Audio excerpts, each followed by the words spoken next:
সে প্রতিধর্মে কোনো ত্রুটি করে নাই, তার জীবনে অনেক অনেক পুণ্যকর্ম আছে।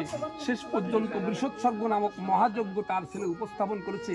হে ব্রহ্মলোকের দ্বারী, তুমি কিছু দক্ষিণা নিয়ে দ্বার খুলে দাও, যাতে ওই সেই জগতে যখন ব্রহ্মলোকে গিয়ে বকুল রানীর আত্মা বাধাপ্রাপ্ত হবে, সেদিন যেন তার দ্বার সেই ব্রহ্মদ্বারী খুলে দেয় এবং ব্রহ্মা এবং ব্রহ্মাণীর চরণে যেন এই আত্মা গিয়ে পুজো করে পুষ্পাঞ্জলি দিয়ে প্রণাম করে সে যেন তার গন্তব্য স্থানের দিকে যেতে পারে।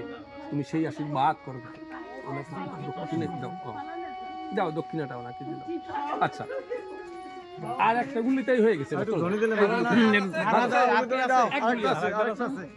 বকুল রানীর স্বর্গহারণে হরির ধ্বনি বলো।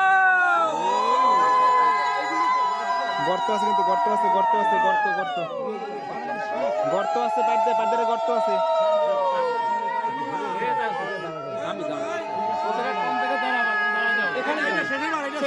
এটাই শেষ, এইটাই শেষ।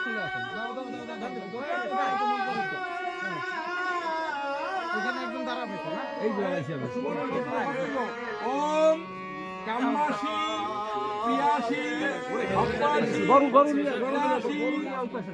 রম্ভাসি হর্ষসি বিস্তুতাসি। যাও হ্যাঁ, ওইখানে আরেকটা আছে, বলতে পারি নাকি?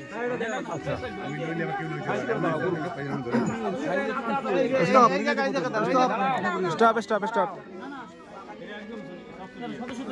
তোমরা কারা?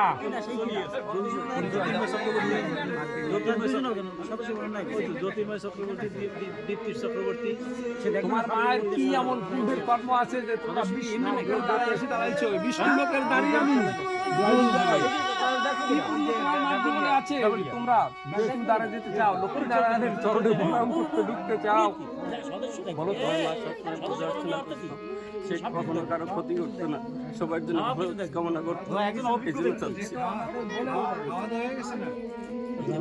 দাদা আস্তে আস্তে, দাদা অল্প একটু কথা তো। এখন আসলে একটু আগে বলেছি যে কথাটা, যখন যমলায় পার হয় তখন পাশের থেকে একদল অতৃপ্ত আত্মা, যাদের শ্রাদ্ধ হয় না, তারা ডেকে বলে, তুমি কোথায় যাচ্ছ?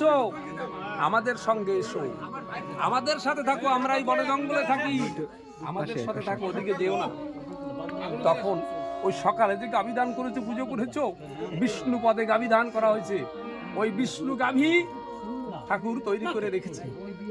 ঠাকুর তখন বলবে, তোমার মা জমালয়ের কিনারে, ওই বৈতরণীর কিনারে গিয়ে ডাকবে, কেউ কি আছো এই জগতে?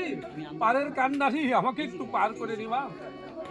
তখন তার ডাক শুনে ভগবান বিষ্ণু তার যে সৃজন করা গাভী, তাকে বলবে, তুমি যাও, ওই যে বকুল রানী ডাকছে, সে ব্রাহ্মণ কন্যা ছিল, ব্রাহ্মণের স্ত্রী ছিল, তার ছেলে গাভী দান করেছে শ্রাদ্ধ বাসরে, তোমাকে এই জন্য আমি সৃজন করেছি জগতে, তোমাকে আমি এই জন্য সৃজন করি। তুমি গিয়ে তাকে বলো যে আমার দেহ সর্বদা পবিত্র, আমি ভূমির সাক্ষাৎ রূপ, তুমি আমার পুচ্ছ অনুসরণ করে ধরে বসো, আমার পবিত্রতার সাথে এই গরম জলবাহিত নদী তোমার কাছে শীতল মনে হবে, তুমি আমাকে স্পর্শ করো।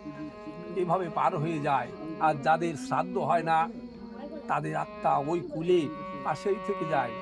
তাই বলছে, এরকম একটা ব্যাপারে যখন ত্রেতা যুগে রামচন্দ্র এসেছিল, তখন রামচন্দ্র মাধব পাটনির খাওয়ায় পার হয়ে যাচ্ছিল। তা বিশ্বমিত্র মুনি বলেছিল, মাধব রে, তুই তো জানলি না তোর নৌকোয় কে চলে যাচ্ছে, যদি জানতি তাহলে তুই তোর ভবপারের কড়ি তুই চেয়ে রাখতি। তখন মাধব বলছে, দাঁড়াও রাম, তুমি যেও না, আমার কথার উত্তর দিয়ে যাও, আমার কড়ি দাও। রাম বলছে, আমি তো গুরুগৃহা থেকে এখানে মিথিলার দিকে যাচ্ছি, আমার কাছে কোনো রাজকীয় মুদ্রা এখন নাই, পরে তোমাকে আমি পাঠিয়ে দেবো, আমি যখন অযোধ্যায় যাব তখন কারো কাছে পাঠিয়ে দেবো।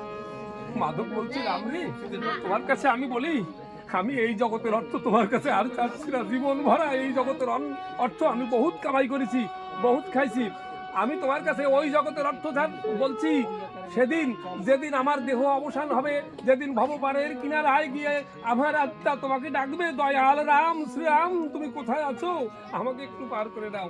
তুমি আমাকে কথা দাও, আজকের পারের বিনিময়ে সেই দিন তুমি কোনো মারফত না দিয়ে আমাকে নিজে পার করে নেবে, আমাকে কথা দিয়ে দাও। তুমি দয়াল ভগবান নররূপে দাঁড়ায় রয়েছে, আমি চিনে ফেলেছি। আবার রাম বলছে তোমরা আমাকে বলো ভগবান, আমি দশরথী জ্যেষ্ঠ পুত্র, আমি ভগবান।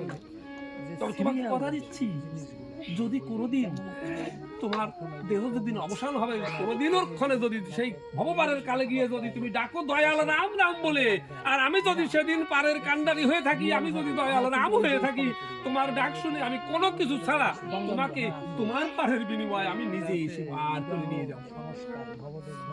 দয়াল শ্রী রামচন্দ্র বিধি বলন্দে হরি ধ্বনি বলব।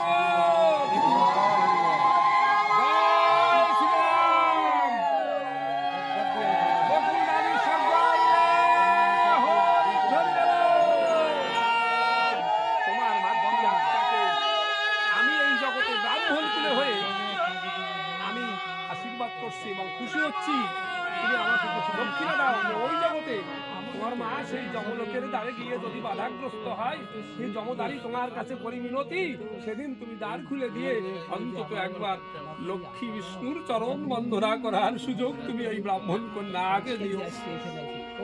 আচ্ছা এইটা এখানে শ্যাম এখানে আছে মন্ত্র। আচ্ছা গোড়াটা দিয়ে মাথা ওই দিক দিয়ে লামাও, আর না কত করে দেওয়া